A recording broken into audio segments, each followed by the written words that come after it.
किशोर Shitole Bharatiya Janata party से प्रवक्ता व गुलाबचंद दुबे प्रवक्ता शिंदे गुट से हमारे साथ जुड़ रहे हैं। बहुत बहुत स्वागत, बहुत बहुत शुक्रिया सर, बहुत बहुत शुक्रिया कीमती समय साझा करने के लिए। महा सस्पेंस में से आखिरकार पर्दा उठ ही गया और बीजेपी विधायक दल की मीटिंग में निर्मला सीतारमण व विजय रूपाणी जी के नेतृत्व में देवेंद्र फडणवीस के नाम का ऐलान कर ही दिया गया। कुल मिलाकर देखा जाए तो विपक्ष जो सवाल कर रहा था कि 23 तारीख को नतीजे आ गए, लेकिन अब तक सरकार गठन की तस्वीर समझ में नहीं आ रही, तो अब उम्मीद कर रहे हैं विपक्ष को जवाब मिल गया।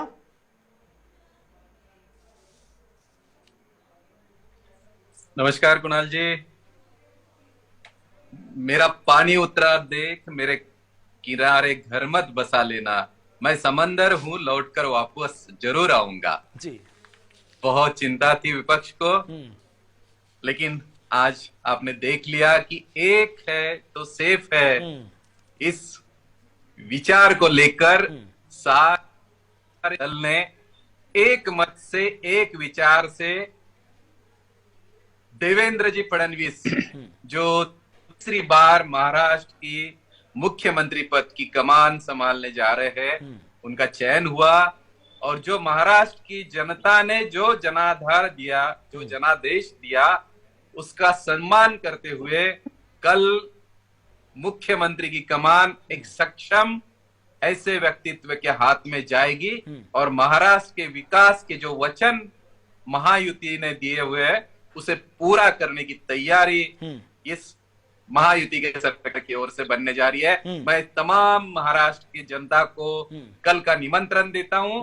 मुंबई में आजाद मैदान पर सब आए और एक महाराष्ट्र के विकास की जो शपथ है उसे आगे ले जाने का पहला कदम कल से शुरुआत हो जाएगी। ठीक है, कहा कोई उसमें साशंकता या कोई दुविधा नहीं थी।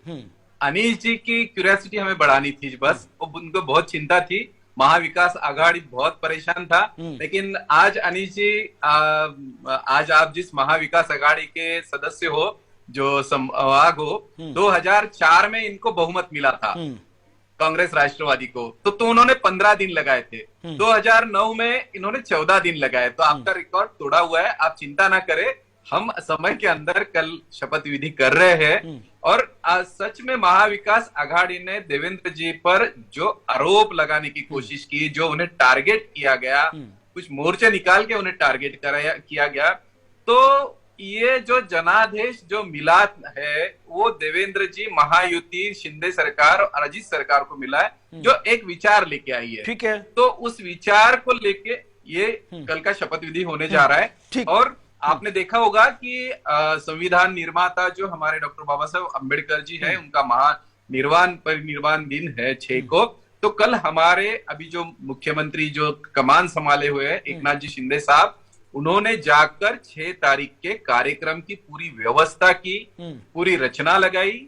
जो हमारे आस्था रखने वाले सब सैनिक, भीम सैनिक वहां आने वाले, उनकी सारी व्यवस्था, 6 तारीख का कार्यक्रम का नियोजन शासन के ओर से उसमें कोई कमी ना रखते हुए 6 तारीख को महानिर्वाण दिन है और संविधान निर्माते बाबा साहब अम्बेडकर को आदरांजलि देने के लिए सरकार होनी चाहिए।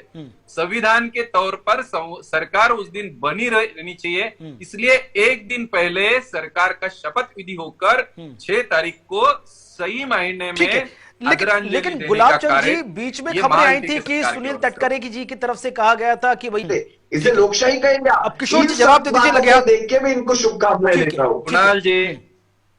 कुणाल जी, आपने देखा होगा कि लोकसभा का चुनाव हो या विधानसभा का चुनाव हो, महाविकास आघाड़ी ने काम क्या किया है, तो जनता में भ्रम फैलाने का काम किया है। और हर बार संविधान बदलने का धारा हो या ये ईवीएम वोटिंग का हो, आपने देखा होगा कि इनमें एक मत नहीं है। ये नहीं बोल सकते कि क्या बोलना है।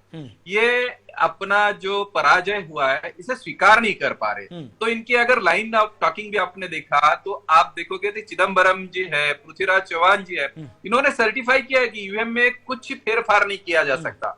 उसके बाद आप जनादेश को नकार रहे हो, जनता का अपमान कर रहे हो और कोई छोटी मोटी जगह पे आप कोई वोटिंग कराना चाहते हो, तो आप जनता में भ्रम बिल्कुल। फैलाना तो चाहते अब हो। ये देखना कैसे बहुत है? खास होगा कि आपको आने वाले समझ- वक्त अगर में आप जब महायुति कोई की सरकार घबराहट है, अस्तित्व में आती है, ना महाराष्ट्र भाई, का विकास इतनी करेगी, तो घबराहट किन क्यों किन है मुद्दों को छोटी लेकर मोटी जगह में? जो महाविकास अघाड़ी है वो भी सवाल करता नजर आएगा। बहरहाल बहुत बहुत शुक्रिया आप तीनों खास मेहमानों का, समय इतनी ही इजाजत दे रहा था, नहीं तो चर्चा को आगे बढ़ाते। बहुत बहुत शुक्रिया किशोर जी, गुलाबचंद जी, अनिश जी, आपका हमारे साथ कार्यक्रम में जुड़ने के लिए, कीमती समय साझा करने के लिए।